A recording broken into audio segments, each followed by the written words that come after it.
तर एक महत्त्वाची बातमी, पार्थ पवारांनी घेतलेल्या बैठकीमधलं इनसाइड स्टोरी आता समोर आलेली आहे। पक्षातील अंतर्गत वाद मिटवून लोकांसमोर जा।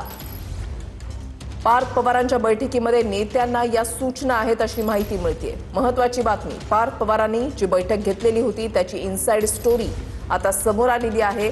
पक्षातले अंतर्गत वाद मिटवून लोकांसमोर जा अशा सूचना पार्थ पवारांनी या बैठकीमध्ये नेत्यांना केल्याची माहिती मिळते। महत्त्वाची बातमी आपण पाहताय। गेल्या काही दिवसांपासून आपण पाहतोय विविध मुद्द्यांवरून राष्ट्रवादी काँग्रेसमध्ये अंतर्गत मतभेद असल्याच्या बातम्या ज्या त्या समोर येत होत्या। त्या अनुषंगाने जी एक महत्त्वपूर्ण बैठक झाली त्याच्यामध्ये पार्थ पवारांनी नेत्यांना या सूचना केलेल्या आहेत की अंतर्गत वाद मिटून बाजूला ठेवून लोकांच्या समोर जा। पक्षामधील अंतर्गत वाद मिटून लोकांसमोर जा अशा सूचना पार्थ पवार यांच्याकडून नेत्यांना देण्यात आलेल्या आहेत। अक्षय मणकणी आमचे प्रतिनिधी अधिक माहिती देतील। अक्षय।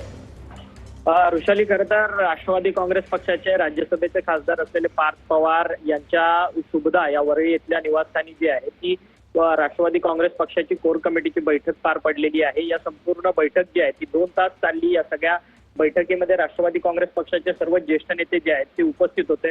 प्रफुल्ल पटेल, सुनील तटकरे, छगन भुजबळ, जय पवार, पार्थ पवार हे सर्वच नेते या सगळ्या बैठकीसाठी उपस्थित होते। या सगळ्या बैठकीमध्ये राष्ट्रवादी काँग्रेस पक्षाची आगामी कशा पद्धतीने वाटचाल असणार आहे या सगळ्या संदर्भात विचारमंथन करण्यात आलं। त्याचसोबतच सच्चिदानंद सिंह यांनी जी राष्ट्रीय अध्यक्ष सुनेत्रा पवार यांना जी नोटीस पाठवलेली आहे त्या नोटीसीच्या संदर्भात काय उत्तर द्यायचं त्या सगळ्या संदर्भात देखील चर्चा झाली आहे। त्याचसोबतच ही पक्षाविरोधीची भूमिका आहे त्यामुळे पक्षांतर्गत कारवाई जी आहे ती अशा पदाधिकाऱ्यांवरती केली पाहिजे आणि त्या एक पायंडा जो आहे तो घातला पाहिजे अशा पद्धतीची भूमिका जी आहे या सगळ्या बैठकीमध्ये चर्चेला आलेली असल्याचं आपल्याला पाहायला मिळतं। त्याचसोबतच गेल्या अनेक दिवसांपासून पाहतोय आपण राष्ट्रवादी काँग्रेस पक्षामध्ये खरं तर 2 गट पडलेत का किंवा राष्ट्रवादी काँग्रेस पक्षातलेच नेते जे आहेत ते एकमेकांशी संवाद साधतात का अशा पद्धतीचा सवाल उपस्थित होत होता। त्यामुळे पक्षामध्ये कुठेतरी दुफळी आहे किंवा पक्ष एकसंध नाहीत अशा पद्धतीच्या वारंवार बातम्या ज्या आहेत त्या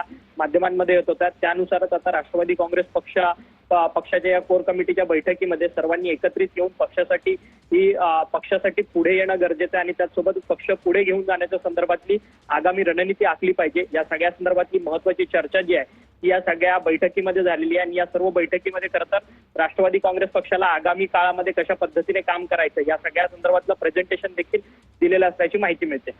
धन्यवाद अक्षय दिलेल्या सविस्तर माहितीसाठी।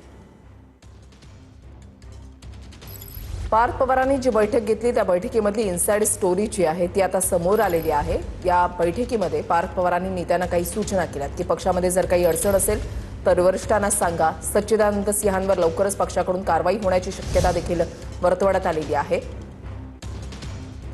पक्षामध्ये अंतर्गत वाद मिटवा आणि लोकांसमोर जा अशा सूचना पार्थ पवार यांच्याकडून नेत्यांना करण्यात आलेल्या आहेत।